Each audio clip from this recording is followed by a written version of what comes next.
how are we all today? Geez whiz, trying to get the words in the right order. Good, it's good. Some snow flurries today I hear on the way in. Lunch is good?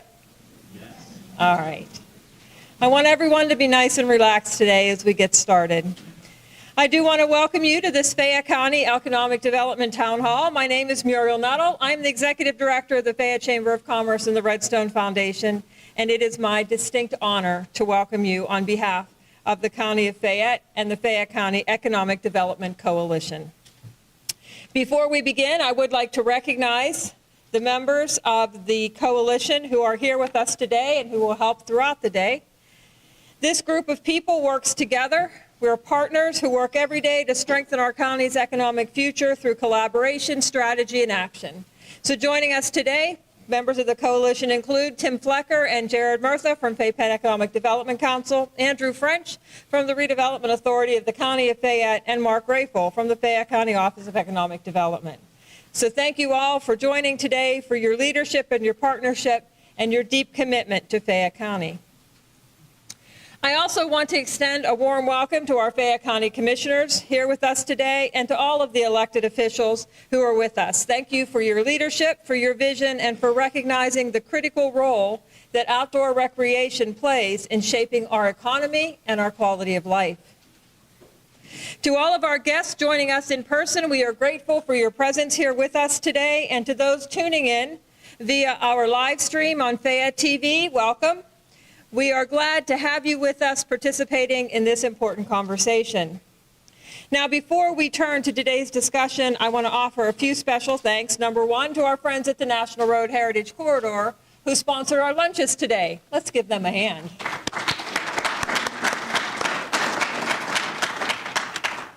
Also, to Penn State Fayette, the Eberly campus, for providing us use of this beautiful facility and for always being a supportive partner. To the leadership in Fayette County for continually recognizing and championing the economic importance of outdoor recreation. And I want to do a special shout out to Joe Ambrose, Fayette County Parks and Recreation Director, who has spent tireless hours ensuring our parks and trails are visitor ready, and for bold, forward-looking vision to keep our trails in Fayette County a priority. Thank you all for the important roles that you play in strengthening outdoor recreation and economic opportunities in Fayette County. Today's town hall meeting focuses on a topic central to our region's future: the economic impact of outdoor recreation in Pennsylvania, and specifically here in Fayette County. Outdoor recreation is not just a quality of life asset. It is a powerful and growing economic engine. Our trails, rivers, parks, public lands, and outdoor destinations draw visitors, support businesses, create jobs, and help define the identity and vitality of our communities. We are honored to be joined this morning by an exceptional group of leaders, exceptional panel of leaders, who will help guide this work across our region and the Commonwealth. I'll introduce them quickly now by name, and Jared is going to introduce them further as we get toward the panel. I do want to recognize our visitors with us today, though. Nathan Rigner, Pennsylvania's Director of Outdoor Recreation. Adam Mattis, Recreation and Conservation Manager for the Pennsylvania Department of Conservation and Natural Resources. Amy Camp, founder of Cycle Forward.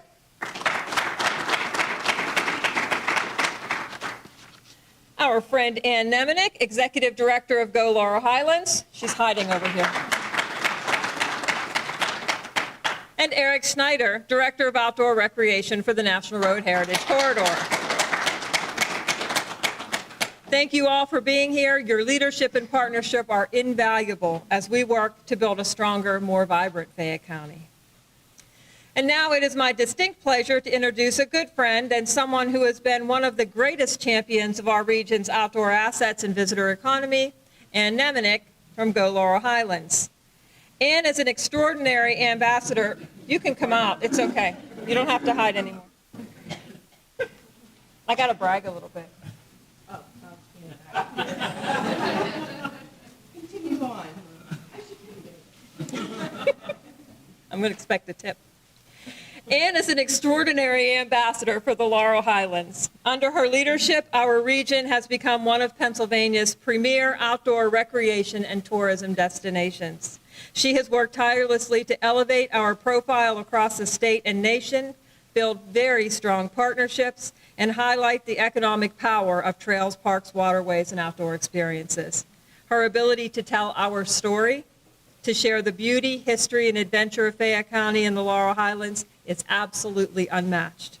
And her dedication to collaboration strengthens every community in our region. Now, please join me in welcoming Ann Nemenick. Let me get my stuff out of the way. I don't quite know what to say after that. Thank you, Muriel, very, very much. I just want to begin by saying when I was in these type of seats years ago, and I won't tell you how many, I was a biology major. I wanted to be a marine biologist. And then I hit chemistry class. It was not a pretty thing. So we're going to keep you all engaged today, and we really, really appreciate it. You're not going to flunk out of this class, trust me. But you know, there are some of you in this audience that understand why we're here. There may be some of you that your boss said, you have to go to this meeting for a couple hours. I can't go, but can you go on my behalf? That's fine too. And then there may be just a few of you that say, you know, why are we even spending money on outdoor recreation? The one thing that I want you to leave here today with, when you walk out that door, it's really simple. Think. I just want you to think about how you, and absolutely every single one of you in this room, can be a successful part of Fayette County as it relates to outdoor recreation. So, contrary to what you may hear, what you may read, what you may see, outdoor recreation translates into green. And I don't mean pretty green leaves, green grass, I mean money. And I don't think there's anyone in this room that does not want to see the economic impact here in Fayette County grow greener, and we can make that happen. So as Muriel said, I'm Ann Nemenick. I'm the Executive Director of Go Laurel Highlands. We're the Visitors Bureau, or the Destination Marketing Organization for Fayette County, also Westmoreland County and Somerset County. Why does that make a difference? Because you are a regional destination. We've got a lot of power across the Commonwealth, but also across this nation and internationally to bring people here to Fayette County. I think you guys have something super, super special. You have the largest state park in the Commonwealth of Pennsylvania, Ohiopyle. You have the next state park in the Commonwealth, State Park number 125, Laurel Caverns. You have not one, but two Frank Lloyd Wright designed homes within 7 miles of each other. That's an international destination. You have a magnificent trail that connects 2 major metropolitan cities, all the way from Pittsburgh, traveling through the beautiful Laurel Highlands in Fayette County, connecting in Cumberland to going to Washington, D.C. That is a domestic and an international attraction. And yeah, it's a trail. And it took years to build. But my God, the economic impact that that brings to your county, to your businesses, is phenomenal. So, you know, our charge is to be the storyteller. We tell your story, I hope, in a very beautiful and a very engaging way. We want people to come here. We want them to spend money here. We want them to stay in all of your lodging properties, dine in your exceptional restaurants, shop in your unique boutiques, and enjoy the outdoor recreational product that is here, because visitation translates into money. It really does. So we are successful at what we do, but I don't do anything unless I have proof. So let me share a little bit of that proof with you, if I may. About 6 years ago, we engaged with a firm out of Pittsburgh, and we said, why are people coming to the Laurel Highlands, which includes Fayette County? And do you want to know what the number one reason is? Guesses are free. It's 2 words. Outdoor recreation. Yes, outdoor recreation. It's one of the 4 reasons people come here. We also invest in a program called Zartico. Now, don't get freaked out when I tell you what it does. So, this particular software program tracks your phone. It follows your ping all across wherever you are traveling. Also tracks your credit card spend. We needed this data because we wanted to see who is really coming here to Fayette County. Who is really coming to the Laurel Highlands as a visitor. And you are going to really, I think, be amazed at these statistics. This is as of Tuesday, because I had our team look at this. Laurel Highlands as a whole. 70% of visitors to the Laurel Highlands, 70%, took part in an outdoor recreational activity. That's a 29% increase from 2024. You're doing something right. The other thing, and here's something you've got to remember, 72% of your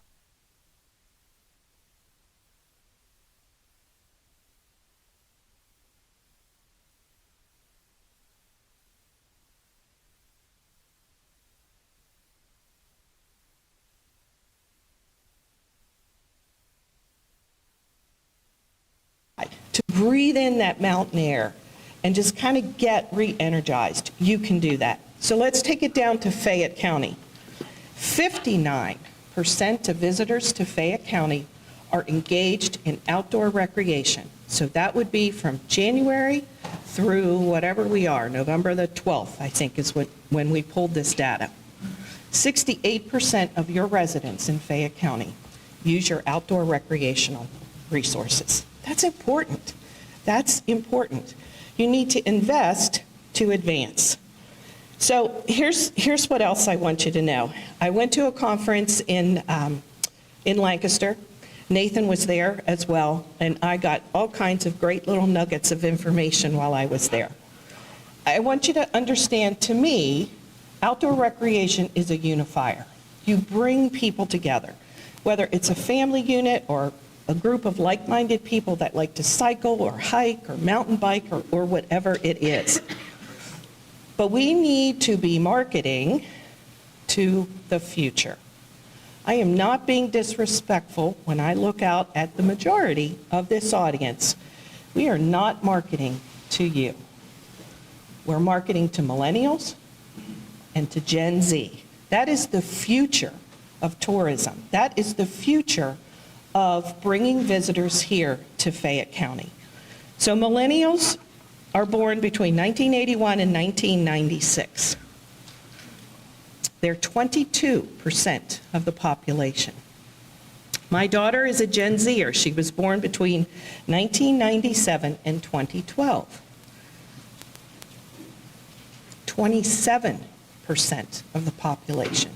You add those two together, that's 40% of the population that we need to be marketing to.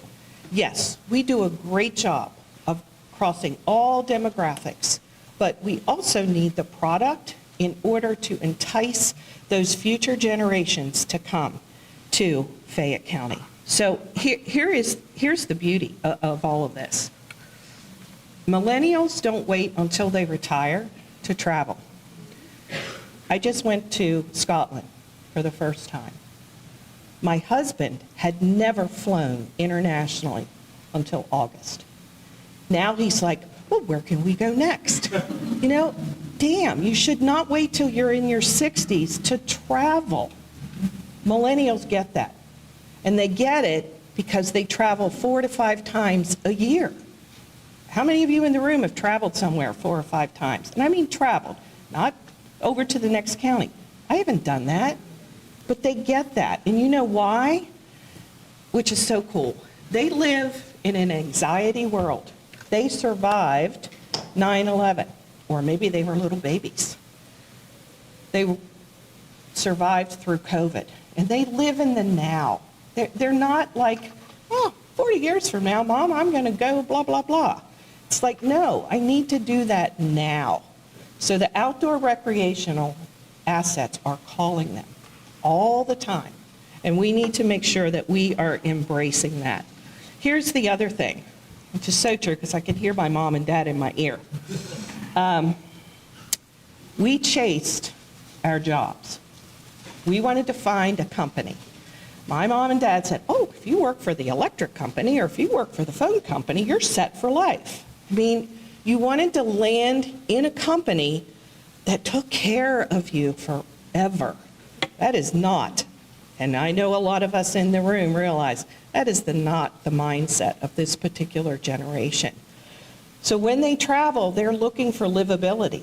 They're like, I could live there. This is pretty cool. This is a laid-back society, or wow, there's a lot of trails and recreation and cool restaurant down the street. I could live here. I'm not sure when we traveled we really thought that. My feet in the sand, yeah, I probably thought sometime, oh, I could really, live here at the beach. But that is what they are thinking when they are traveling 4 and 5 times a year. They're not lifers with a particular company. They want to be able to love and live where they work. So we need to build on that. We need to enhance that, and we need to sustain our outdoor recreation. So that is why the governor of Pennsylvania looks ahead. That is why he realizes that outdoor recreation is a tool to bring people here to the Commonwealth of Pennsylvania. Because he's looking to that next generation, and that is why he created the Office of Outdoor Recreation, and a lot of us, including me in the DMO world, were like, what is that? I don't understand that. Why is he doing? But over the years of working with the gentleman that I'm about to introduce, I get it now. I get that big picture, and it makes me think, and I hope you walk out of here thinking about that too. So did a nationwide search. Where do I find that perfect person to kind of be my messenger, but also to be my sponge? I met Nathan a couple years ago at Seven Springs. I will never forget it. We were at a conference, and he said, do you have a couple minutes? And I said, sure. And I think it was at least 45 minutes that we sat. You said nothing. I talked for 45 minutes because you wanted to know what it is that I do in travel and tourism and how outdoor recreation kind of fits within that puzzle. And I've never forgotten that, and I had the utmost respect of you from the get-go. So everyone, please welcome Dr. Nathan Rigner, the Director of Office Outdoor Recreation. There you go. It's a very kind introduction, Ann. Thank you. And anybody who knows me knows how unique an instance that must have been. I did that. Okay. So thank you for having me here today. It's very nice to see you. My name is Nathan Rigger. I'm the Director of Outdoor Recreation for Commonwealth of Pennsylvania. Oftentimes we think of outdoor recreation as a good time outside, on a trail, skiing. It is that. It is also an industry in Pennsylvania and a strategic tool for economic development. And that's what I'm here to talk with you today about. Before we do that, I do want to go down and thank you to the Chamber of Commerce, to Fay Penn, and the Redevelopment Authority. Thank you to the county commissioners and the county, to National Road, and to everybody who helped to make this happen. This is a really great conversation, a great event today. So, we're other direction. And do I need to turn on the microphone? Okay. So, yeah, Ann, who the heck is the Office of Outdoor Recreation? Whoa.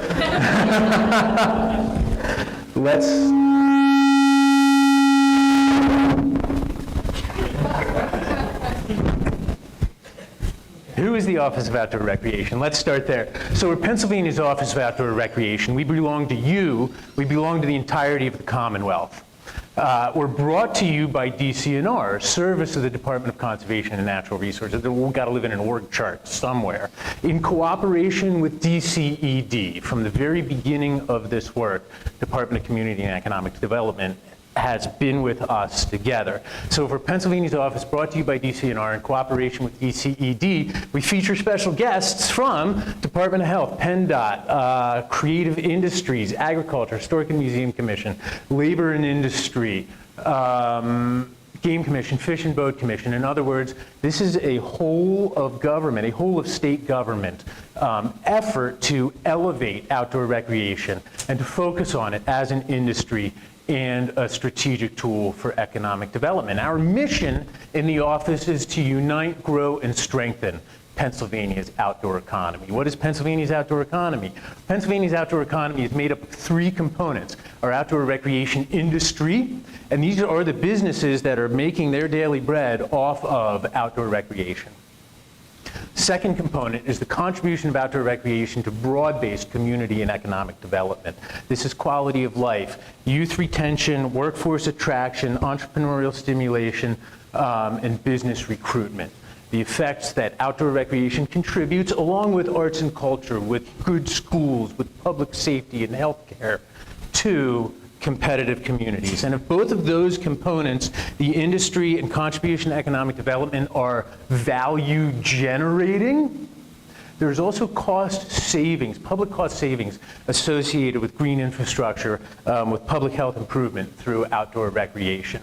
This work, our work in the Office of Outdoor Recreation, was born right here in Fayette County, because there's no better place to talk about outdoor recreation as a transformative economic tool, a strategically applied one, than what's going on here. So we also have a special place in our heart, rooted at the Comfort Inn in Connellsville. Okay, now, I feel, Ann was telling her story about chemistry class. I've taught in the past, and so you're going to get Professor Nathan here for a minute today. And I see Adam laughing.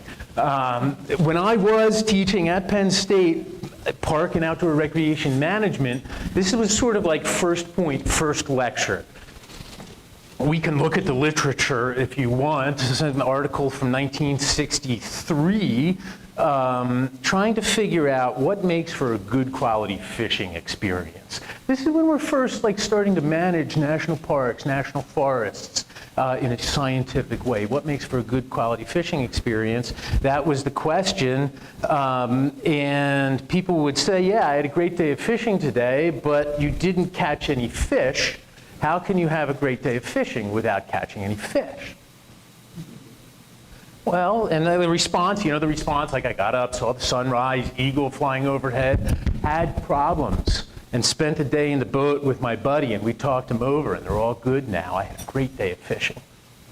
And this is an experience that I've had. And what it tells me is that, the activities of outdoor recreation, they're important, the places, they're important, but we do this for the benefits that it generates for us. We do it for the good stuff that it creates. Camping cannot be about sleeping on the cold, hard ground. This outdoor recreation activity, it's about quality time with friends and family, challenge and accomplishment, learning and discovery, escape from daily life, being a member of a community of outdoor recreationists. This is what outdoor recreation is really all about. And these people on the Sheepskin Trail are getting just as many benefits out of outdoor recreation as a wilderness angler or somebody in a national park out west. I kind of felt like teeing that up to a health-oriented joke, but didn't make it there. Okay, so these benefits, what are these benefits that outdoor recreation gives us? There are so many different kinds. So usually the tree of outdoor recreation grows in Pennsylvania. It bears us fruit. It bears us so many different kinds of fruit. It's like a fruit salad tree. Economic fruit, community fruit, health fruit, environmental fruit. This is stuff that, some of this you've probably heard before. However, a new concept that's being used more and more, return on investment. We invest in our environment, we invest in our parks, we invest in our trails, we invest in our waterways and our forests. And those investments yield returns like all of our other returns. A framework is emerging to help quantify that, and I picked Carbon County. Carbon County has one of these. I don't know, I thought maybe there could be some analogs with some ski areas and, carbon. Carbon County, return on environment, we see where the economic benefits on an annual basis for the county are being generated. $8 million for bicycling, $5 million for running and jogging, $2 million mountain biking, $2 million downhill skiing. And these numbers are broken out into three components. Direct impacts. Those are like those direct, immediate, first point of sale kind of business impacts. Indirect impacts are supply chain effects getting you to that first point of sale. And induced impacts is the economic productivity generated by wages and profits earned by these businesses. So you can think of, it's not technically correct to think of direct impacts as like consumer spending or sales, but if you did think about it like that, you would see the multiplier effects of those individual dollars spreading out across this chart. Carbon County, Pennsylvania. More fresh air, less hot air. I drive up and down the highways around Harrisburg. I see these billboards. I know that healthcare is the most expensive thing.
Annually, walking, running, and biking is at 1,640,000,000 in Michigan, and then unpaved. I put unpaved. Those are dirt trails, unpaved trails for thought. And so, if it's 1.6 billion in healthcare savings costs, my line got messed up too. These are fresh slides. I've never done this before. There are 10 million Michiganders. That's $162 per person per year saved in healthcare costs from walking, running, and biking in Michigan. And then your average family size here, according to Google, in Fayette County is 2.96 persons per family. And so if you save as much as the Michiganders do, that comes up to almost $500 per family of healthcare savings costs from walking, biking, and running. Michiganders. Okay. This is another community. This is another important one. Wallace Stegner, historian of the American West, said national parks are the best idea we ever had. Absolutely American, absolutely democratic. They reflect us at our best. I think that is true. I think it's true for all parks, for all trails, for all outdoor recreation. The bit here is when I hike down a trail, other hikers say hi to me and I say hi back to them. When I ride my bike on a gravel road in the forest, I wave at the other drivers and they wave back at me. When I walk down State Street in Harrisburg, nobody says anything to me. And when I ride my bike in the city, it's not waves I get from drivers. Like, that's the joke, but that is also the truth of the connection we feel in these places. the way they bring us together, the way we join the community of outdoor recreationists. So, I will not swear in front of you. I talk to you about environmental benefits. I talk to you about health benefits. I talk to you about neighborly love. That is some pretty hippie stuff. Let's look at the cold, hard cash of it all. Pennsylvania has the 8th largest outdoor recreation industry of all states in the country. It makes up 2% of our gross domestic product. That's 1 out of every $50 made in the Commonwealth is made through outdoor recreation. Supports 168,000 jobs with about $8 billion worth of wages earned in those jobs. Between 2022 and 2023, from the most recent data we have, our outdoor recreation industry grew by 10%. Does anybody here want to invest in an industry that grows by 10% annually? And it had grown at an annually compounded rate of 5% for the previous 10 years, since 2014. Outdoor recreation is a steady and high-growth industry in Pennsylvania. This 10% is 4 times the growth rate of the economy as a whole in that year, and twice the growth rate for the economy as a whole in the Commonwealth for the previous 10 years. I'm not making a bigger, this data comes from the US Bureau of Economic Analysis, Department of Commerce. This is the way this agency keeps track of economic data by taking the entirety of an entity's economy, in this case it's the Commonwealth, and slicing out those direct components. We talked about that direct economic impact earlier, slicing them out, and we see outdoor recreation representing 2.1% of private sector economic productivity here in Pennsylvania. Now, who is this industry? This industry is made up of the 3 Ps: producers, providers, and professionals. Producers, designers, manufacturers, distributors, retailers, repairers of gear, the stuff, manufacturing of outdoor recreation. Providers are our guides, our outfitters, our ski areas and our campgrounds, our events, all of the hospitality with whom Ann works connected to outdoor recreation is our provider sector. We have professionals. We often overlook these businesses and these entrepreneurial opportunities are professionals in outdoor recreation. Planners, designers, builders of infrastructure, consultants, analysts, attorneys and accountants serving the outdoor recreation industry, as well as nouveau careers like content creator in our industry. 9,000 businesses in the Commonwealth. They are where we are, our outdoor recreation businesses. Okay, so if that's how the outdoor recreation industry works, let's talk a little bit about how that touches down in communities for broader-based economic development. Who here knows what a linear regression model is? Every hand should be up.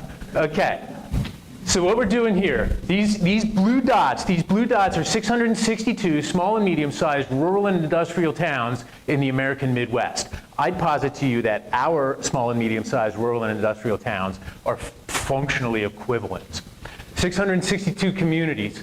What drives population growth and what drives growth in employment? Quality of life or quality of business environment? This is the question that is being asked here. And the answer is we have strong, shaky. We have strong positive relationships between quality of life and population growth and employment growth. Communities with high quality of life are communities that grow and communities that with reduced unemployment. As quality of business environment improves, we see population of these communities decline with no real change in employment levels. Quality of business environment is measured in terms of regulatory relief, tax relief, low prevailing wages, and low prevailing commercial and industrial real estate costs. Land is cheap, people are cheap, regulatory compliance is cheap, and taxes are cheap. When folks who live in these communities that have high quality of life are asked, hey, why is your quality of life so high? They say, well, we have easy access to high quality outdoor recreation. We've preserved the historic architecture of our downtowns and filled those with contemporary services, which is code language for cafes and breweries, specialty retail, arts and co-working spaces, these sorts of opportunities. 662 small and medium-sized rural and industrial communities. Now, I'm going to poach some slides. These slides I am taking from a person named Silas Chamberlain, who lives and works in York County and does a really great job talking through this. This is his material, and all due credit. So Silas is with York County Economic Alliance, kind of Fay Penny sort of equivalent down in that neck of the woods, and they're investing in outdoor recreation, and this is how they're thinking about it. They're looking at data like surveys coming out from national realtors, and importantly, from a magazine called Site Selector Magazine. Who here has heard of Site Selector Magazine? Yeah, a few wonks in the room. Site Selector Magazine is the trade rag of professional site selection consultants. People, I'm a business, I want a new manufacturing facility, I want a new corporate headquarters. I got to figure out where to do that. I got to have an agent help me negotiate. Site Selector Magazine is the trade rag of those people. As they have been doing surveys over the past years, we see this quality of life variable tick, tick, tick, tick, tick from the 12s and the 13s up into the 1s, 2s, and 3s of what are your client executives reporting as the most important factors in their final decision on where to locate. Corporate executives deciding where to move their manufacturing and corporate headquarters facilities are now listing after labor costs as quality of life as their second most important variable over availability of skilled labor, energy availability, construction costs, broadband, corporate tax, energy costs, environmental regulations. Hit me with regulations, hit me with energy costs, hit me with corporate tax rates. Just give me good quality of life. That's the message here. Okay, also want to talk about how if that's like bringing in the businesses and ensuring stability in workforces and things like that, want to talk about how outdoor recreation assets touch down with small communities. This is another one of Silas's case studies. Gifford-Pinchot, right? Every state park is special. Some state parks are really special, like Ohiopyle. And then there are our state parks. And Gifford-Pinchot is one of our state parks. It's great for the people of York County. 400,000 annual visits. This is using Placer AI brand data, which is another flavor of what Ann was talking about. Forey's Drive-In, ice cream, hot dogs, cheeseburgers, that kind of stuff.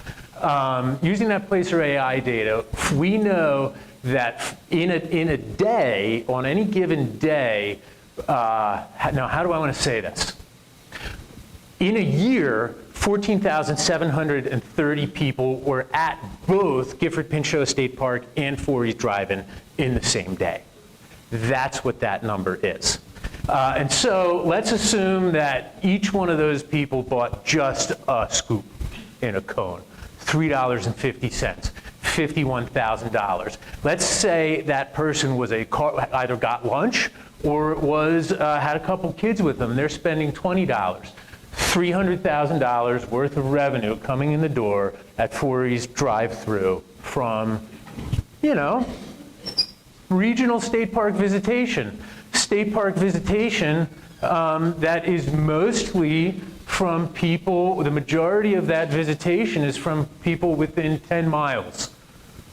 Add on people within 50 miles and so this is the kind of localized small business economic impact that outdoor recreation have. How can you take advantage of these exciting opportunities? Well, one way is to look in our 10-year economic development strategy for the Commonwealth of Pennsylvania.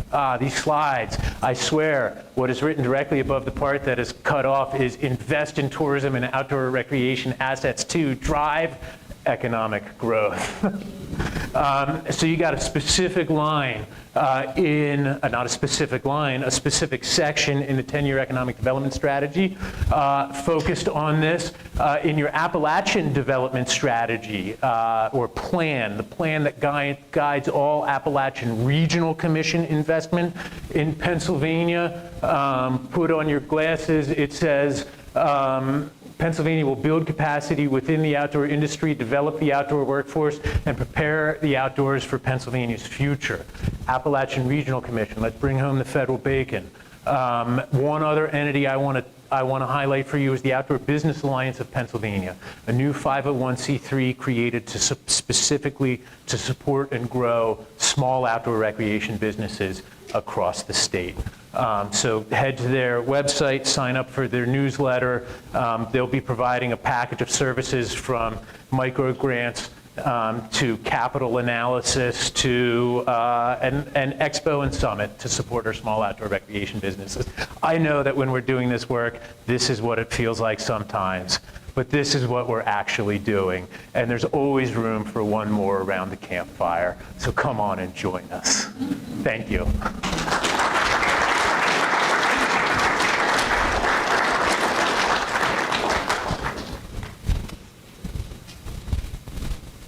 We need leadership.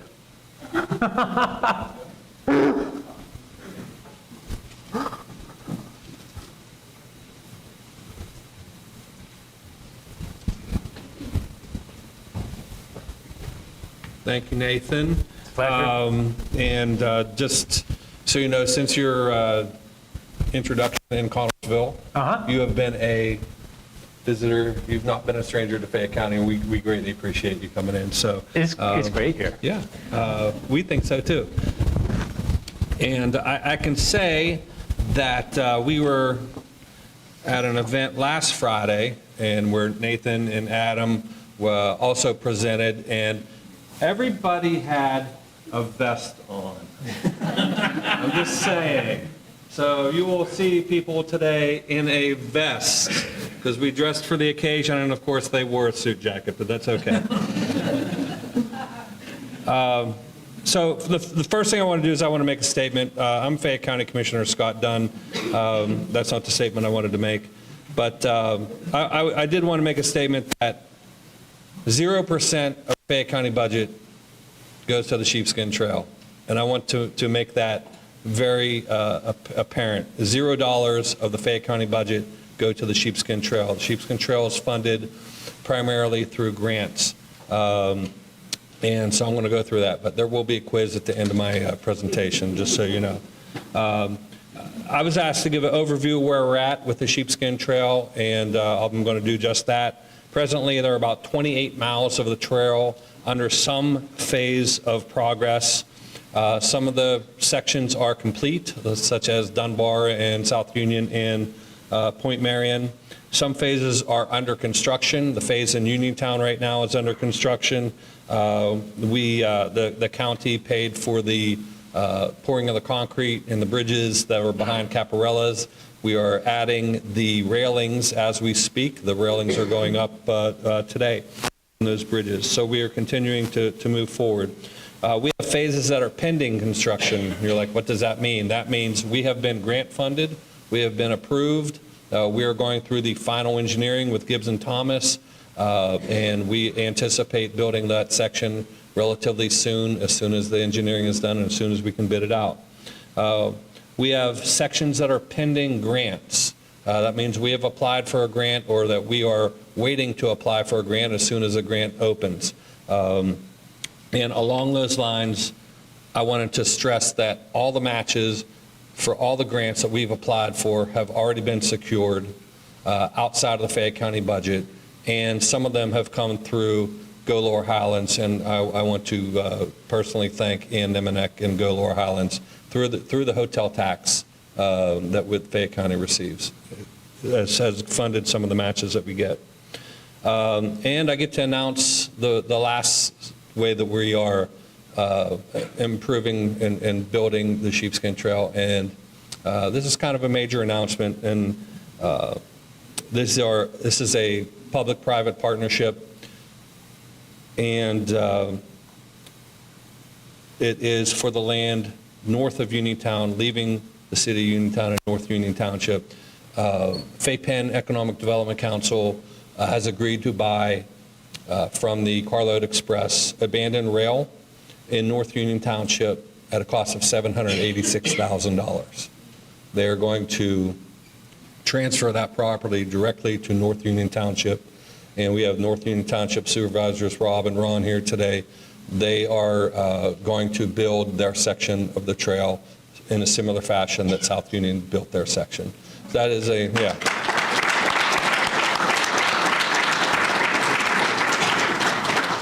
I want to thank Fay Penn for recognizing the value of the trail, not only from an economic standpoint, but from everything that, that we've talked about, the health benefits, the quality of life benefits, and community development. Very cool, very cool. So 28 miles of the 34 miles are under some form of progress. That leaves only 2 sections. Fairchance to Smithfield, and quite frankly, that's because we're building from south to north and north to south, and that just happened to be the last place. And then the other one is the 4 miles from Dunbar to the Lemont Post Office. And so, and we are working, trying to strategize on how we're going to do that as well. Why do we want to build this trail? And Ann gave us some of the background. Based on the economic numbers from the Great Allegheny Passage, which has a study, and I don't really need to even look at the study. I can drive to Connellsville, Pennsylvania. I can drive to Ohio Powell, and I can see in Connellsville a hotel, an event center, a new restaurant, a brewery. It's going to break ground next year. A potential housing plan that is there solely because that trail is there. And numerous Airbnbs and other small investments that have been made.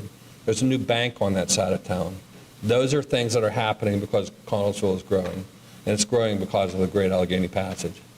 But the estimated impact on the sheepskin, based on those numbers, would be $27 million annually in economic impact, 300 jobs, and $4.3 million in local, state, and federal taxes. Tourism is a major industry in Fayette County. As Ann told you some of the numbers that I have are Fayette County in 2024, $762 million in direct spending from tourists. That's 15% of all spending in Fayette County came from tourists. So you wonder why we have, so many retail restaurants and retail and things like that. That's because we have tourists here too. When you see 1.5 million visitors in Ohio Powell, they get fed, they shop, and they stay here. That makes us want to not only promote the existing businesses, the existing tourism businesses that we have, and Go Lower Highlands does a great job of that, but we want to expand and build new tourism assets. And along those lines, that's where the Sheepskin Trail comes in. That's where the Iron Horse Bridge project in Connellsville comes in. We want to build new tourism assets to bring even more people to Fayette County. But I do want to remind people, because I get told as a politician all the time that the commissioners were only working on the trail. That's a very visible project, but we're not. And the commissioners, all 3 of us, support the trail and support tourism as we try to rebuild the Fayette County economy. But we're not just working on tourism. I just want to give this caveat. We are still working on manufacturing, that is both creating, attracting new business to Fayette County, as well as expanding the businesses that are here. Healthcare, we partner with WVU Medicine, and they are expanding all the things that they're doing in healthcare. We are working on agriculture, energy, housing, and education. And education is primarily focused right now on saving the facility that you're in right now, and Penn State. So this has been a very broad overview of how we see the economic impact in Fayette County. And so I want to thank all of our sponsors and all of our guests and all of our panelists for coming up. So now, before I leave the quiz, what percentage of the Fayette County budget goes to the Sheepskin Trail? Thank you. Thank you all.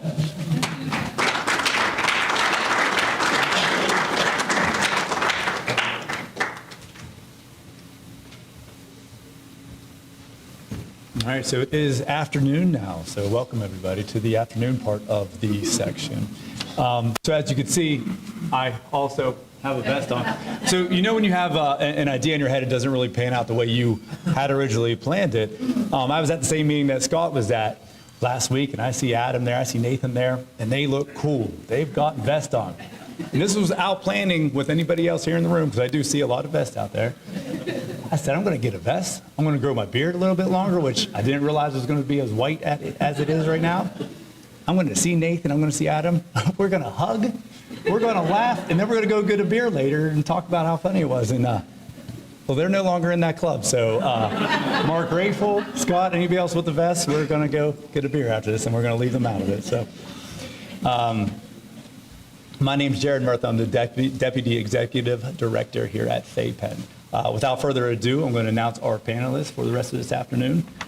Please join me in welcoming once again, I guess, Dr. Nathan Regner, Pennsylvania's first Director of Outdoor Recreation,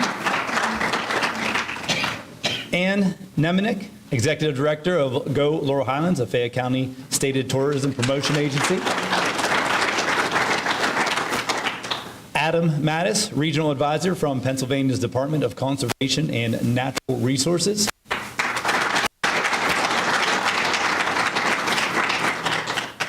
Amy Camp, founder of Cycle Forward, a consulting agency that supports trail communities across and Canada. Eric Snyder, Director of Outdoor Recreation with the National Road Heritage Corridor. And I'd like also to introduce Mark Rayful, the Economic Development Coordinator for the County of Fayette, and my vest buddy. So I just have to say, I bought this vest on Amazon 3 days ago. Oh my gosh. And my friends know I'm not an outdoor person. If there's a couch, and there's a TV, and there's a beer and food, I'm in. Going out in the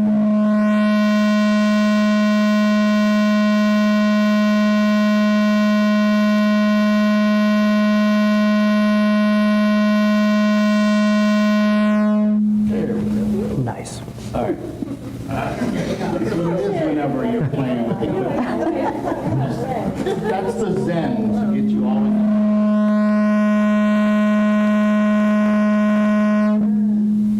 How about that? Even better. Can everyone hear now? All right. So this is more of a conversation than an interview. We're not going to we have special questions for each of our guests, but what we'll be doing is asking them, and then we'll have the conversation on it. Figures I'd get a phone call from Fayette County right now. So I'm going to ask each of the panelists first to explain their why. Why are they doing this type of work?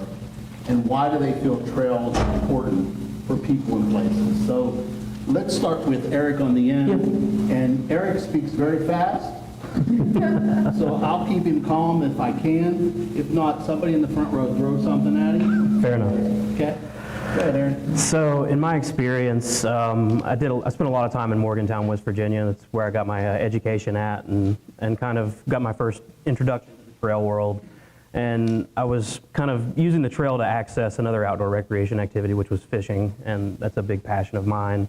And I would notice these groups of guys wearing tight spandex and passing me on bikes going really fast. And later on, after I'd be done fishing, I'd be at the local brewery and see those guys in there cutting up and having a good time. And then would go over to the local music venue, 123 Pleasant Street, to watch a band, and lo and behold, those guys would be there too. And I said, well, there must be some kind of community around this. And I kind of saw the connections made in the community with small businesses, community members, and visitors.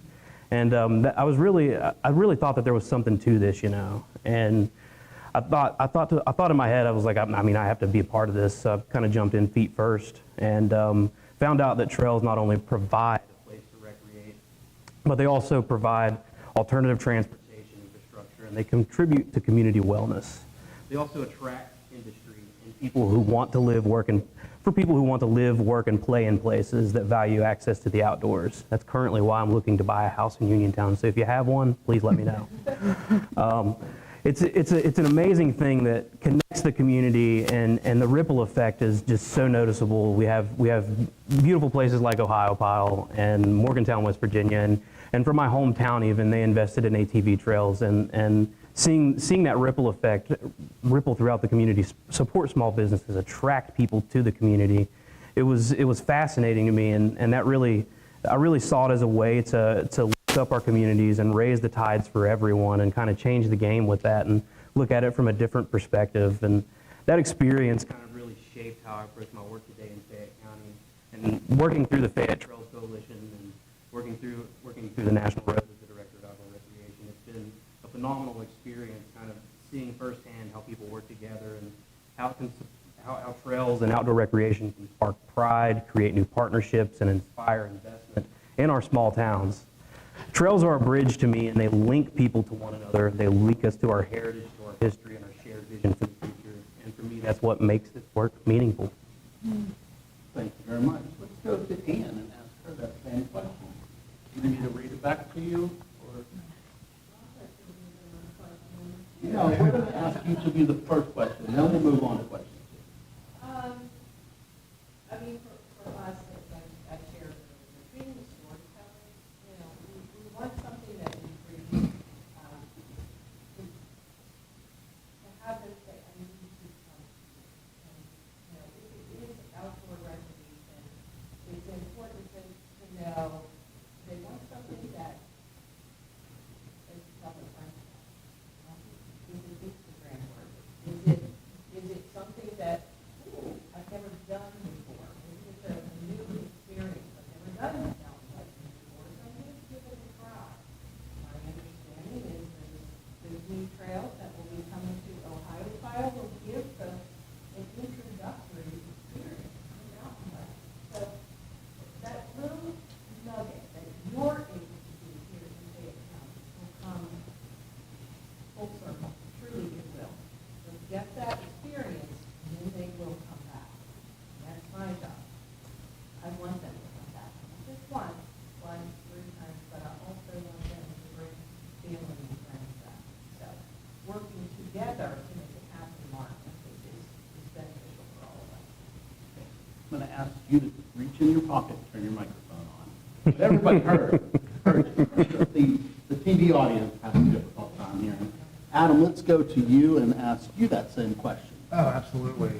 First, I would just say it's a great day here in Fayette County. Yes, it is. Come on, Commissioner. Yeah. I didn't hear that one for a minute. The easy answer for me is it's my job, right? I fell into the best job in state government. The longer answer is I grew up in a very rural part of Cambria County. It is a big component of who I am. I spent a lot of time hiking, fishing, boating, all of that stuff, and it just really formed me. And so when I had kids, you know, there's nothing better than getting them out, having conversations that you would normally not have in the four walls of your house, and being a scout leader. You will see this generation is very screen-based, and getting them out to places where they don't even think about picking up their phone, and they're just listening, watching, doing. It's very powerful, and I love it, and that's my why. Let's ask Amy that same question. Okay, good morning, everybody. My why for this work and my why for trails is very simple. I believe that trails contribute to more vibrant places. I think that, well, connecting back to Ann's statistics that she shared earlier, almost 7 in 10 Fayette County residents use and enjoy trails. 7 in 10 visitors to the Laurel Highlands use and enjoy or are participating in outdoor recreation. They are just a part of a vibrant community. They contribute to quality of life. They contribute to local economies. And that's why I do my work in trails. If you saw the title of this event today, it's Pathways to Growth, Jobs, Investment, Quality of Life. All of these are possible and happening through outdoor recreation, and for many forms of outdoor recreation, trails take us to those places. So that's my why. Thank you. Nathan, what is your why? Under a minute and a half. At the personal level, speaking candidly, at the personal level, I have like a wildness and an energy inside of me. And trails and being outdoors that's the space there's no walls. You can keep going. You can look around the corner. It's the only space to be in that helps me scratch that itch, personally. And I know, I was in Scouts growing up, the connections and exploration and learning that happen in these places, and between the people that you go there with is absolutely unique. And I want to help. I want to help have us all have more of that in the world. And it does all of these economic things. Mm-hmm. Thank you very much. So our first question will go to Ann. Ann, some see trails as a nice to have kind of thing, an amenity where, yeah, it's there and sometimes we like it, sometimes we don't, while others see it as an essential infrastructure. What is your perspective? And I'm going to try to get you to narrow down like economic development, public health, tourism, and community wellness. Well, I think we've tied it up pretty nice with a bow, hopefully, today, from all of the speakers. When you think about economic development, we've all thrown statistics and percentages and so forth at you today, but they don't lie. They don't lie. I think when you look at Pittsburgh as our neighbor big urban city, it has been revitalized because of outdoor recreation. So all of that is coming this way to Fayette County. Public health and community well-being, like I said, I need to get a lot more steps in, whether it's a bike ride or a walk on the trail or whatever it is. And I think, as Nathan said, it's your mental health, it's your physical health, and it's just getting outside, out of your office. I mean, there are days where I need to walk out of the office at 8:30, and I got there at 8. I mean, we have so much compressed on us all the time that just get outside and enjoy that space. And really, from a tourism perspective, Mark, it's very selfish. What's that next thing that's going to bring those people back? I don't want them here for a day. I want them here for overnights, 2 nights, 3 nights. And the only way that's going to happen is when we build more trail and it takes them longer to get from point A to point B.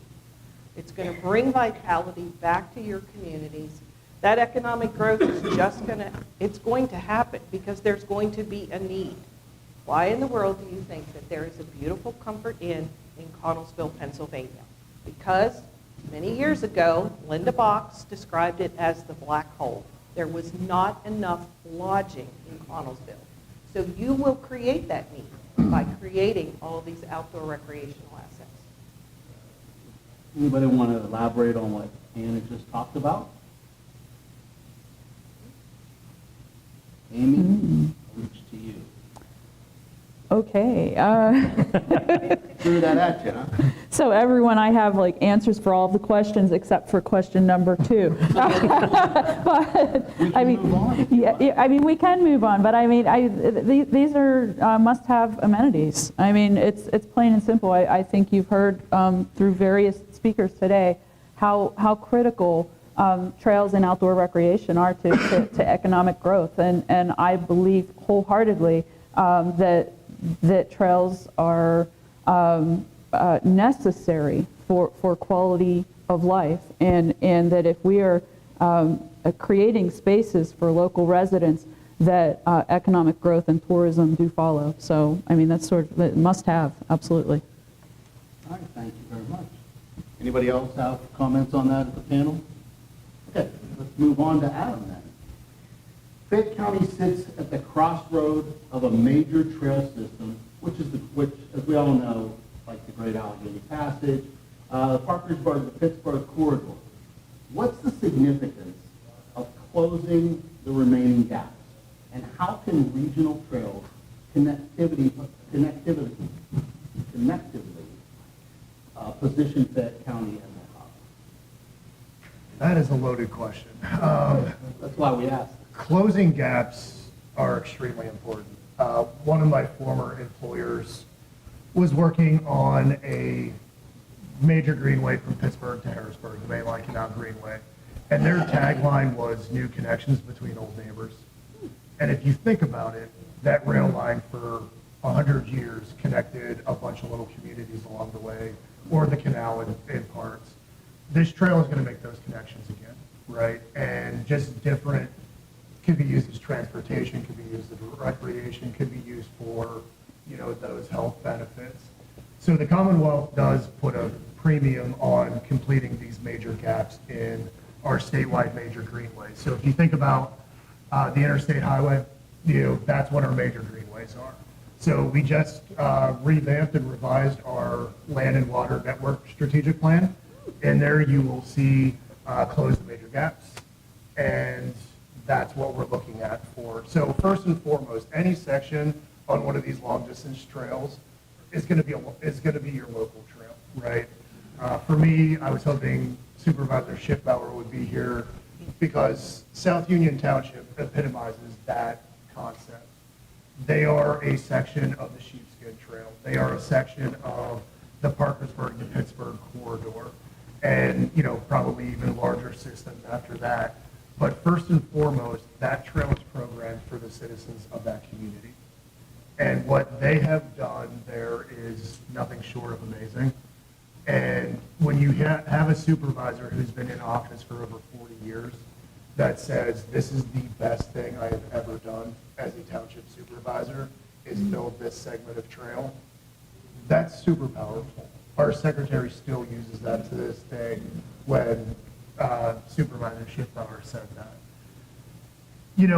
The longer the trails are, the more you can kind of keep those people captive, especially if it's in the Sheepskin, all in Fayette County, multiple stops during the night. I know I've ridden the Gap over a 5-day period, and then the next year we did a 6-day CNO trip. We are not as fit to do all of that in 1 year, so we broke that up into 2 years. So that's where I would be looking at why a lot of folks are focusing on those gaps. Because once one of those gaps are connected, now you're starting to look at other trail systems, right? So not only the Sheepskin can connect into the Great Allegheny Passage into Pittsburgh, then you're looking at Erie to Pittsburgh Trail Network. That's starting to happen. And then other branches that go off to the PA Wilds through other trail networks. So you're really building this system for everybody's use. So hopefully that answered the question. I think it did. Nathan, do you have anything to add to that? And 9/11. And the 9/11 trail, yes. There you go. 9/11 trail. Eric, you got anything on that one?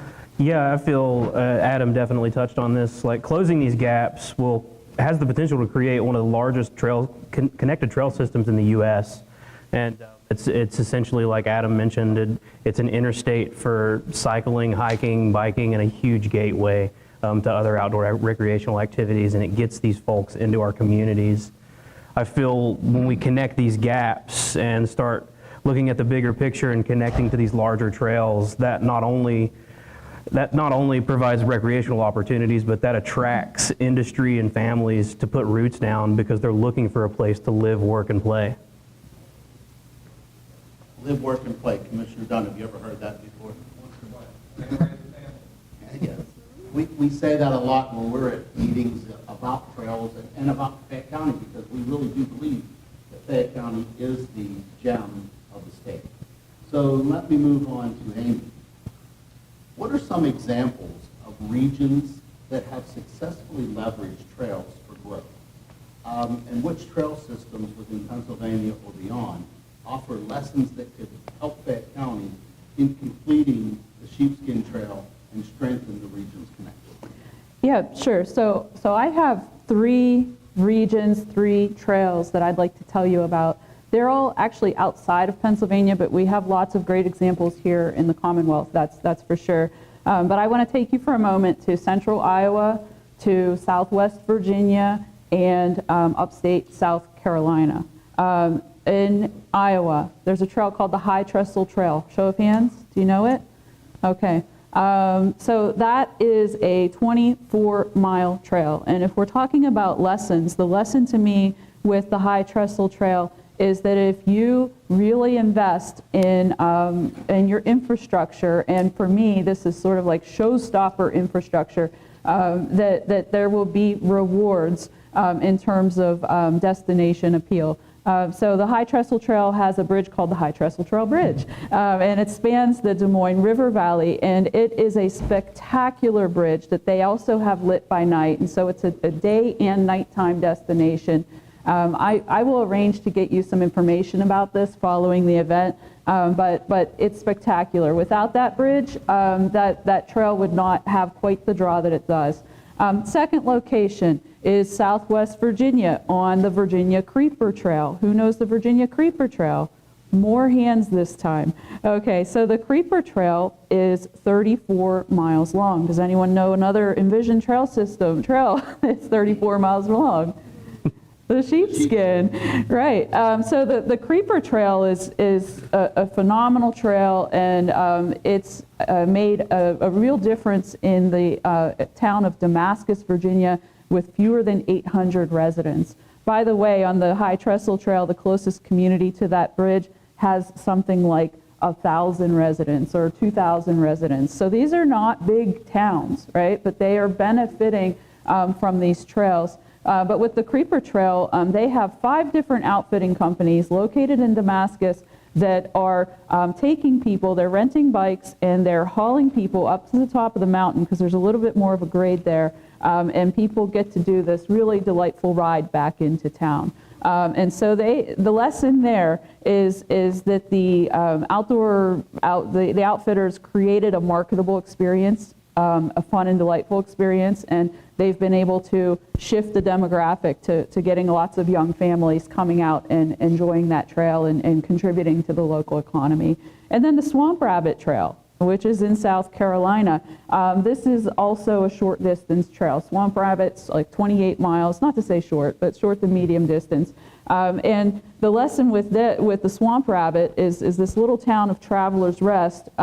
They have sort of made their trail their second Main Street. If you have the Main Street, the businesses, and then the trail runs behind the businesses, and you better believe that almost every business has a rear entrance welcoming people off of the trail. So the community of Travelers Rest, South Carolina, has oriented itself to the trail, and that creates more economic opportunities for small businesses and just a more enjoyable, more fun place to live for the people who live there. So those are 3 trail and regional stories I wanted to tell you about, and the overarching lesson is that a trail of about 25 to 40 miles in length most certainly can contribute to a local economy, and what none of those trails enjoy is the benefit of having an internationally used trail like the Great Allegheny Passage connecting to it, right? So lots of opportunity that I see here in Fayette County with the Sheepskin connecting to the Gap and to the Parkersburg-Pittsburgh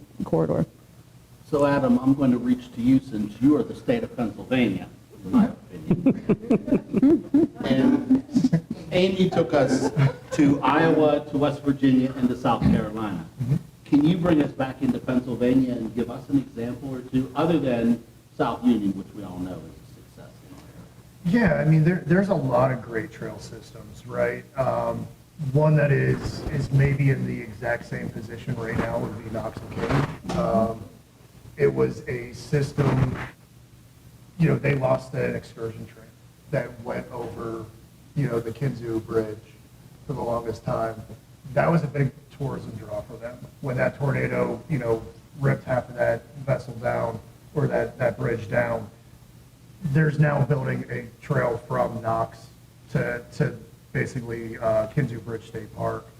And it's in different sections, right? You have separate trail groups building their own section, and it's going to reconnect all of that via trail instead of an excursion train.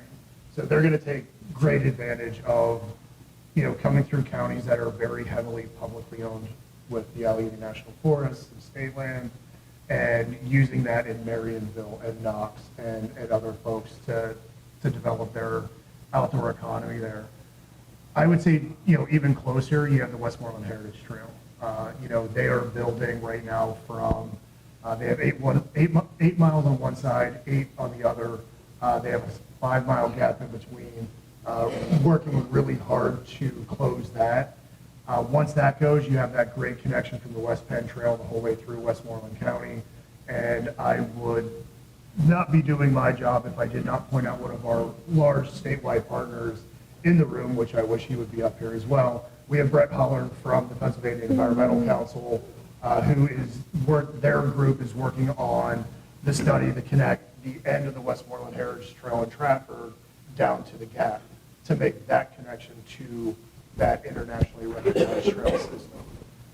You have the Ghost Town Trail that, Evansburg has bought into it very hard. Their commissioners, their one always says other people's money, right? OPM in my county, that's what we're looking for. These trails are going to bring that in.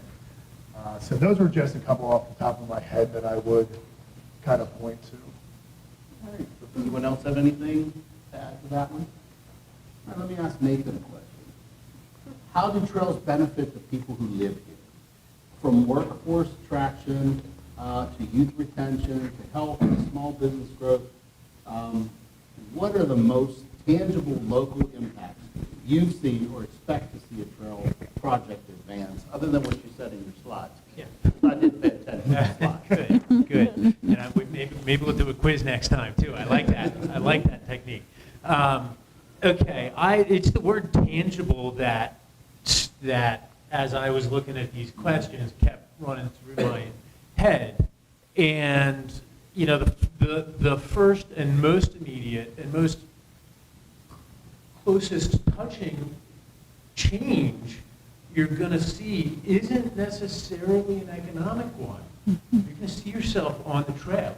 You're going to make a plan to meet up with a friend to go for a walk on the trail. Families who live nearby, their children are going to meet up with their neighbors' children and go on the trail, and you're going to be cool with that because you're going to know what this place is all about.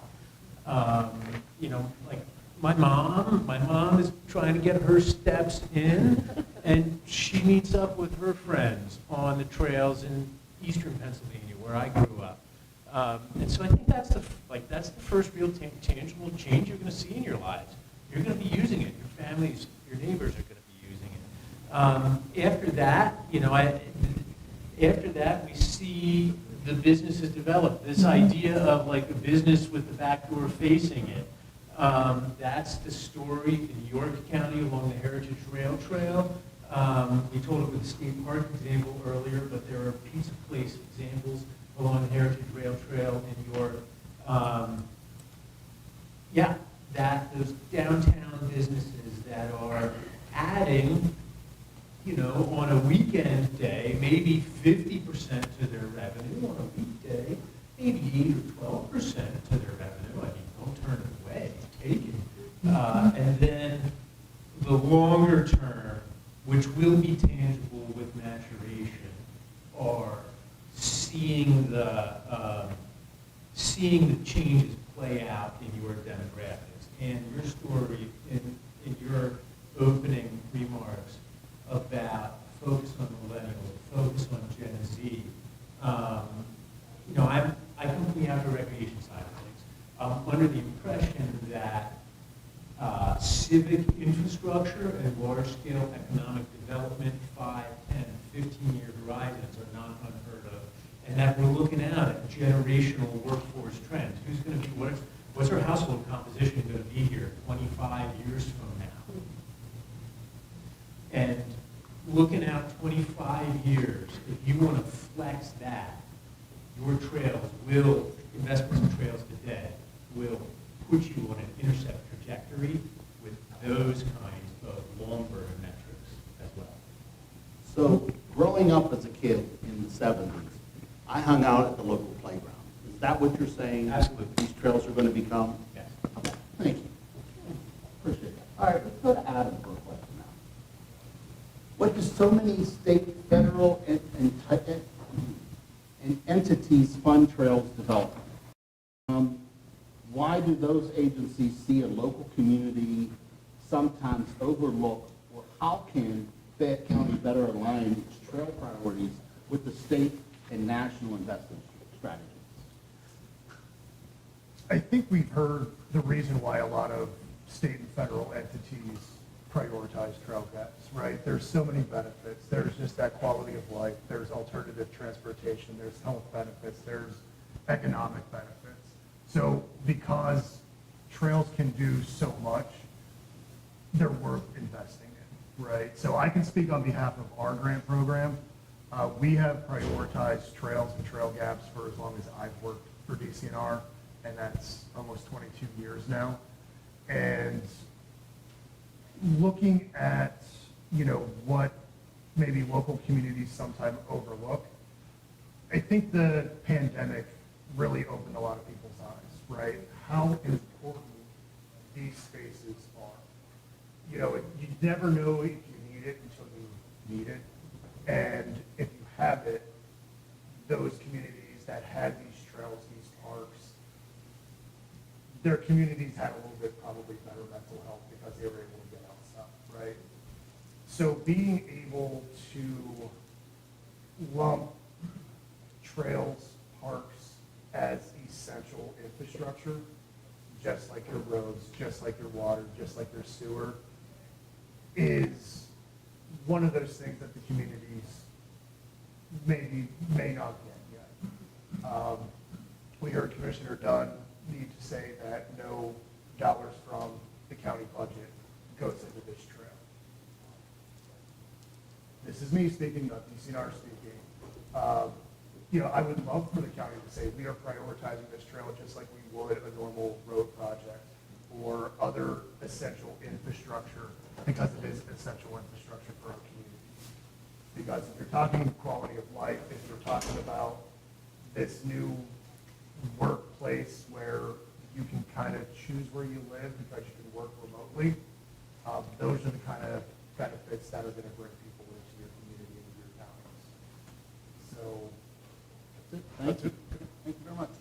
Eric, let's go to you for the final question, and then we will go to the audience questions. So if you have a question, get ready.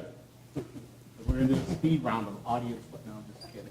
We are going to do audience questions, but not a speed round. Eric, what helps communities embrace trails as their own? How can we deepen partnerships with municipalities, landowners, and local organizations so that the Sheepskin Trail and other trail corridors are sustainable and celebrated and maintained for long term? Yeah, Mark, I think the most important part of helping communities embrace trails is creating a positive environment where stewardship and community pride can grow, creating that fertile garden, if you will. Someone sitting up here and near me once told me to meet people where they are, and that really stuck with me. And kind of looking at it from that lens, we do that through communication and presence by reaching out, listening, and physically showing up with boots on the ground or sandals. It's about helping communities and recognizing the incredible opportunity and resource that we already have in our backyards with the Sheepskin Trail, with the Gap Trail, with small community trails even. I mean, it really, it helps communities become that much more tight-knit. Like Nathan just mentioned earlier, hanging out on the trail as a safe point, it's in the heart of the community. It's what makes the community so special. And we really look at that in so many creative ways. There's amazing ways that we can connect people to trails. We can host events that turn trail spaces into hubs for celebration, small business, and education. We can include communities in planning and development, and that process is so they have ownership of the outcome, and they have a say in it a little bit. You know, they have skin in the game. We can also support trail coalitions, community groups, cycling clubs, friends groups that serve as local stewards and advocate. Give them the foundation, give them the stage to perform on, and you will be surprised. And I think when we do this well, when communication is two-way and people see themselves in that process, that's when stewardship and pride really take root, and people start to take ownership and bring that into the community and bring that sense of pride back, you know, that sometimes is lost. And it kind of reminds me of what Fred Rogers said. When he was a boy, he would see scary things in the news or on TV, and his mother would say to him, look for the helpers, and you'll usually find them. And I've kind of seen that, like since founding the Fayette Trails Coalition, with an amazing group of people. We have met those helpers, the municipal leaders, the landowners, and the local organizations who are showing up and building those relationships and proving that trails can bring communities together. These people are inspiring their towns to take pride in their trails and in themselves. And I definitely want to kind of give a round of applause to the commissioners for really taking that into account. They're knocking it out of the park. So with all that being said, you know, in short, what helps communities embrace these trails comes down to a few key things: communication with the community, showing up and meeting people where they are, inclusion in these development processes so people have ownership, and empowerment through stewardship and pride. Thank you. While Jared is looking for the first question, I'm going to let Amy, she wanted to say one thing real quick. So if you have a question, raise your hand. Jared will bring a microphone to you. And Amy, go right ahead. Yeah, sure. So I think Eric expressed that really eloquently. And I just wanted to add that, you know, we have to foster a culture in which trails become a part of daily life. And a part of doing that is by activating trails and finding ways to get people out there and helping people to find their way to trails. And trail advocates can't do that on their own. We need you. You know, we need you as messengers for trails. And I just wanted to say that Sarah Collier and I were talking last week or so, and she said something about, we were talking about Connellsville and how people in Connellsville might not even recognize how much the community has changed, right, over time. And I dug out this Trail Town brochure from 2008 when I was first working in Fayette County on, Ann recognizes this brochure, on the Great Allegheny Passage. And I was just thinking about, yeah, we don't stop to notice the change. You know, 17 years ago, there was no kickstand kitchen, no Comfort Inn, no Trailside Landing, no Yacht Brewing, no Connellsville B&B, no plans for the Iron Horse Bridge. All of these things, go out to Ohiopyle, no Ohiopyle Biking Club, no Ruins Project, no Beehive Oven in Dunbar. So, you know, all of these things, like, we have to stop and notice and celebrate the success that we are having. And sometimes it's slow, gradual success over time, and it's hard to notice, but we have to notice it and share it with the rest of our communities. Thanks for letting me get that in. No problem. I thank you for that, because it is true. You actually do have to crawl before you walk in these trails. Thank you very much.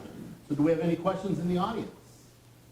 We do have a question, and no surprise, it's Scott Dunn. Thank you all again for coming. Yeah. With the advent of e-bikes, how have you seen the trails change, and have they become more of a transportation corridor, or as much of a transportation corridor as much as recreation?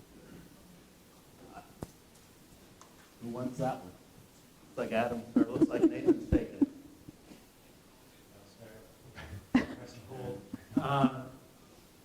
E-bikes are potentially transformative technology.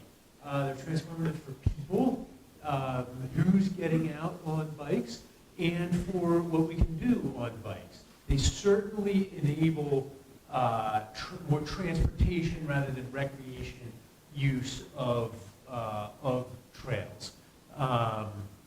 And, you know, we look at market trends, what the industry is projecting, and the verdict is all but in that the future will be an e-bike future, with non-e-bikes being the minority out there.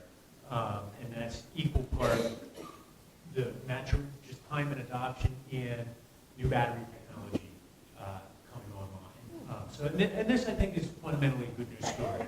Maybe there's some new design features that we'll begin adopting in our trails. E-bikes are here, they're expansive, and I think fundamentally good. Anybody else have anything on that, on the e-bike question? I think just fundamentally, it's giving more people access Yeah. to our natural resources, right? Folks who could not just do a pedal powered bike, either from a disability or an injury, they're able to get out, and that's a good thing from an accessibility side. And to add to that, Scott, I've accessed some cell phone data essentially, and we're kind of analyzing that now and working our way through it. And looking at 2024 comparing to 2025, there's almost a 25% increase in bicycle use in Fayette County. We're still looking a little bit more at the numbers to kind of synthesize it and figure out exactly what's going on, but it's really impressive to see, and I think e-bikes might be playing a bit of a part in that. My name's Jerry O'Brien. I'm a citizen here in town. Bringing up e-bikes, I ride with a group. Whenever I first started riding with them, they told me they're over the hill gang. I looked at them and I said, "You're not my group." I said, "I'm a teenager." Teenagers are everything a 16-year-old person was, but old. We don't ride as fast, and some of our riders today, 25% of them probably are using e-bikes. Wasn't for the e-bikes, they'd probably be out walking. They may not be. This is the biggest plus in our community. To have this trail built, it's so important. I'll turn 75, or I am 75, sorry, had a birthday. Yesterday, rode McKeesport to Pittsburgh, about 34 miles. I'm not getting any younger, and I told the commissioners this before. I want to ride from Uniontown to the Gap. Last year, I rode from Cumberland to DC and back in 4 days. There was an alternative goal. Saturday night, Springsteen played. So the next morning, DC to Williamsport, 106 miles. And believe me, all of us rode bikes when we were kids. Thank you very much.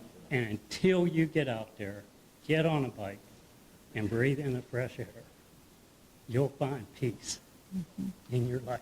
I'm Thank going to you. ask you to hand the mic to the gentleman sitting beside you because he has a question. Unfortunately, it's not a question. I hate when people do this. I just want two quick anecdotes about e-bikes.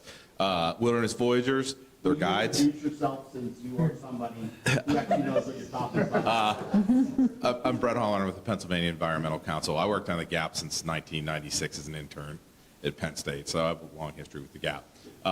Wilderness Voyagers, their guides can't find a place to live in Ohio. They live in Confluence and use the trail to commute and e-bikes, and actually it's probably quicker than they could drive to get up over the ridge and back. But the important thing I want to say, Levi Dale Mansion in Myersdale, the owner, her guests show up 2 to 3 hours earlier on e-bikes than they would on traditional acoustic bikes, if you want to call them that, which in turn, and this is what I think is important, what's it give them time to do? Spend more time in Myersdale and spend more money in Myersdale. Thank you. Anybody else have a question? I know Vince does, Thursa does, and then behind you there too. Nathan, you mentioned earlier, and also Eric, cell phone data that you're using. You mentioned Placer AI. Tell us a little bit about that and how useful it is. Okay, everybody's got a different take. I'll give you mine. There are brands, Coke, Pepsi, Mountain Dew, that have similar functionality of tracking where cell phones go based on different combinations, proprietary combinations of data sharing agreements with apps. It is, I think, incredibly useful, incredibly powerful in many industries, industry standard practice. You know, for more than a decade, when Sheetz has been trying to figure out what street corner to look at to build their next store, they've been using this kind of data. Tourism's been on the scene not long after that. It is the outdoor recreation community that is just now beginning to realize the power of this data. It's powerful for all kinds of different reasons. Looking at some of these analyses of like interactions between trail users and businesses, putting forward a policy or taking some kind of action, connecting a trail, doing the post sort of how do things change afterwards, tracking your events. We have an event to activate a trail space. Well, what effects do we see there? Yeah, so I think there's lots of different uses. I think there's a lot of collaborative opportunities around this in data sharing, in asking common questions, in learning from others who are doing it. You know, those of us working on the environmental side of things are traditional in some ways, but we're getting up to speed quickly. I think, just to add to that, I think for us from a tourism perspective, you always relied on your website analytics. Well, that only gives you the information on somebody that's looking and searching for your destination. This tool tells us if they are coming. And that helps us just identify those target markets that we think we know, but we're really not sure. And now that data begins to support our investment dollars even smarter than what it did before. So that's how we're utilizing it. We'll go to you, and then when you're done, just stand your microphone. Sure. So being a Fayette County resident, one thing I didn't hear a whole lot about was safety of the trails. You know, when you connect those gaps and you have 34 miles of trails, obviously there's maybe some type of negative that could be there as well, right? So does the state have a plan, or do they rely on the local to have a plan for safety? Because I have 2 children. I would love for them to go out and ride with their friends, but that concern in the back of a father's mind is the safety aspect of trails. So can we touch a little bit on that? Yeah, I want to go to Eric on that one, because Eric's working on something with the county right now. Absolutely. So we've been working a lot with the county commissioners and County Parks and Rec. essentially looking at this as a holistic view to kind of come up with standard operational procedures, trail rules, guidelines, and then to go into the communities actively and work with these communities and figure out what their needs, what their barriers are, and what their concerns are, and bring all of that to the table and kind of synthesize that with safety top of mind. And it's going to be a really interesting process that we'll be rolling out throughout the next year or so. And I think at the heart of it all is really bringing each of these communities and these trail towns that the trail is going to run through. It'll set the stage for sustainability, success, and safety. Thank you. Thank you. Can you hand your microphone to him, please?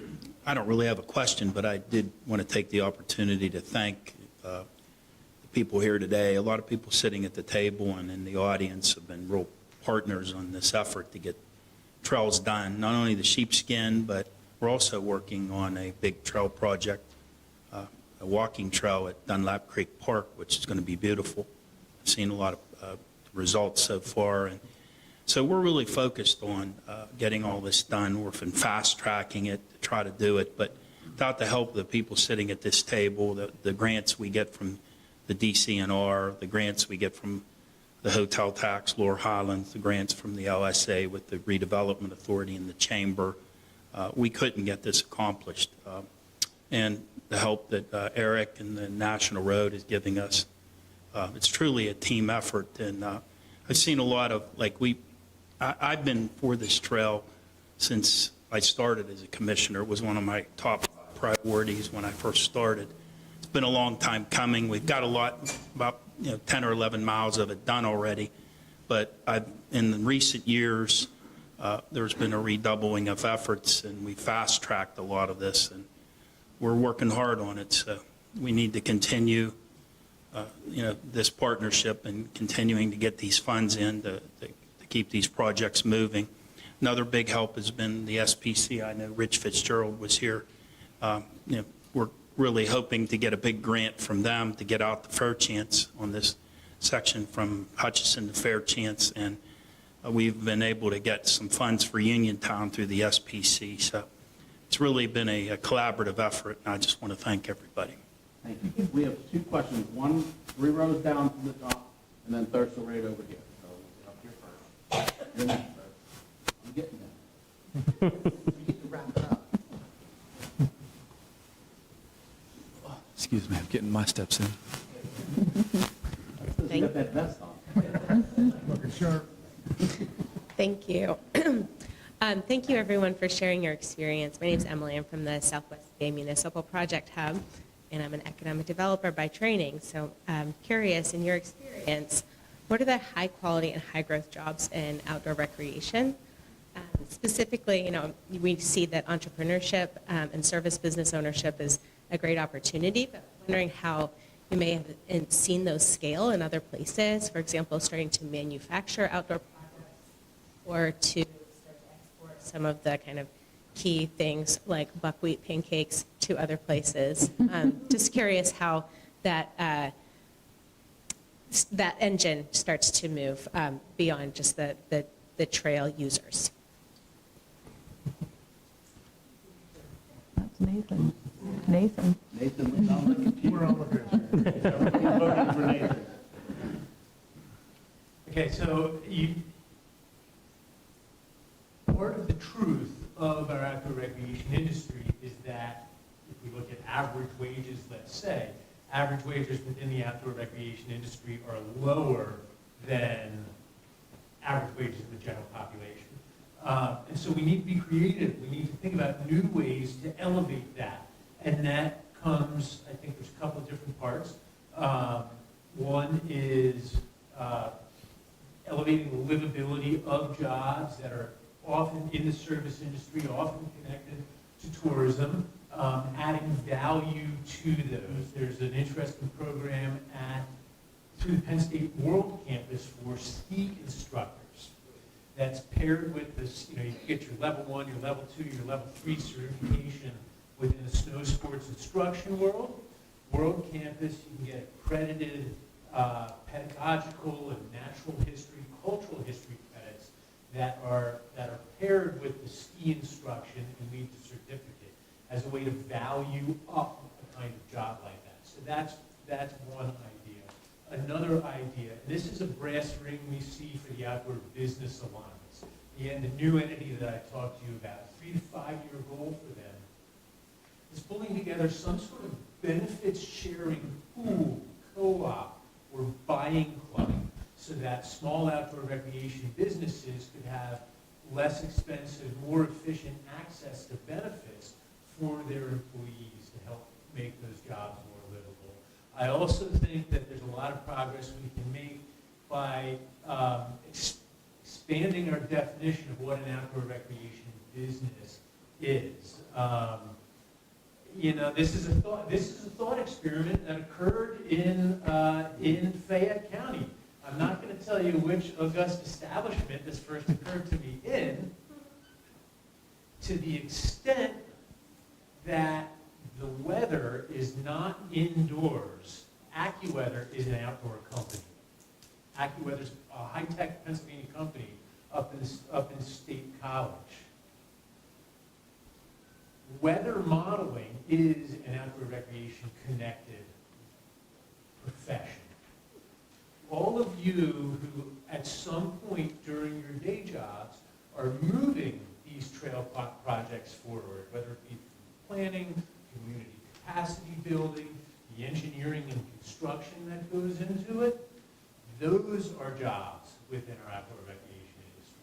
So while we're elevating the jobs we conventionally thought of, I think we also need to acknowledge the many, many of us whose work really is involved with driving this forward. Thank Thursday, you have a question. This is our last question because we're going to be wrapping up, so we keep you guys on time. I have a question and then some appreciation. So my question is, I am that person that you do see on the bike trails all the time, mostly in Ohiopyle. And I'm wondering, is there any new technology? So I actually physically have to turn my cell phone off because it would circle if I would get from the whole way from Confluence or even further back to Markleton to Ohiopyle. I wouldn't have any service when I got there if I needed to make a phone call. Is there any satellite or new technology that's going to be available? Are we looking at anything to help single riders like me that are out there on the daily? I mean, there's private companies now that have satellite cell service, right? Starlink, you know, so that's good. Yes. Time is on your side. Technology is coming for us. And yeah, in all reality, I mean, many newer iPhone models have satellite connectivity for emergencies. T-Mobile is offering satellite service with their phones, so that, you know, that it was once you were in the dark, and then you could get an in-reach or a spot emergency connected device and have to have a separate. Now that technology, satellite communication technology, is being built into many more standard phones, and that gap's going to close here in the next couple of years. However, technology, and this maybe addresses part of your question. I think the real way we should be going is a cultural way. We should lean into, when I'm on the trail, I help the other people with us. We should appreciate stewards who are active on trails at times when people are there. So yeah, we've got technological solutions that are maturing, and it's my sense that there is an appetite for us to grow. Right, like at 5 Mile Beach or like some sort of like emergency call, something that would just, there's a lot of spaces where you totally drop service. And I'm confused how if I fall off my bike, they're going to be alerted that, you know, they're going to send rescue for me, but I can't make a call. So it's there. It's just we got to find a way to, I need to find a way to connect to it. So I appreciate that.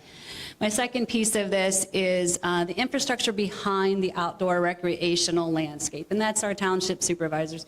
People that do come into the area, our roads get used, our royal bridges get used, the culverts, everything, and applaud to all of you out there and the people that are taking a chance on outdoor recreation, but also the people behind the scenes that are keeping our roads and everything else open, because the more people that come, they're not always advertised. The fire departments that are on the trails. Thank heavens to the tourism and the money that goes out to help our firemen that buy the side-by-sides to go out and make the trail rescues. All of these things are so important, and we appreciate it all, but also a lot of thanks to the guys behind the scenes. Thank you very much. At this time, I'm going to introduce Andrew French. First, I want to thank our speakers. Let's give them a round of applause.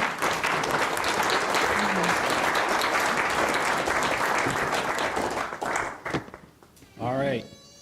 I get to close it out once again. So again, I want to thank everybody for joining us today and contributing your voice to this very important discussion. I think what we've heard has made one thing pretty clear, that Fayette County's trail system is more than a recreational asset. It's a powerful economic driver that strengthens our communities. Our trails are not only a valuable asset to our residents, but they also bring visitors who support local businesses, encourage new investments, and help us retain the natural beauty and history that makes this region special. It definitely proves the point that if you give people a path, literally and figuratively, they will walk it, they will explore it, and they will discover something meaningful along the way. Today's conversation is just one step in that process. Your insights will guide our next actions, whether that's improving the trail system itself, access points, expanding trail connections, strengthening marketing efforts, or identifying new funding opportunities. To that point, I'd like to highlight the screen that's up there now. the continued work of the county commissioners and the county's PR initiative, and the release of the first of 3 major publication articles about Fayette County. This article is in Breaking Ground magazine, Breaking Ground magazine is a comprehensive source of local market information for professionals of commercial building, construction, and real estate development, and it features Fayette County pretty prominently in this article. There's more to come. So we've got also articles that are on their way from Develop Pittsburgh and Invest Pittsburgh that are kind of national publications that will again focus on Fayette County. So again, on behalf of everyone involved in organizing this town hall, thank you again for your engagement and your commitment to building a stronger, healthier, and more vibrant Fayette County. I want to say have a wonderful day, a wonderful weekend. It's supposed to be 62 degrees tomorrow, maybe a little bit of rain. So hopefully I'll see you out there on the trail. Thanks. That was really fun. Yeah.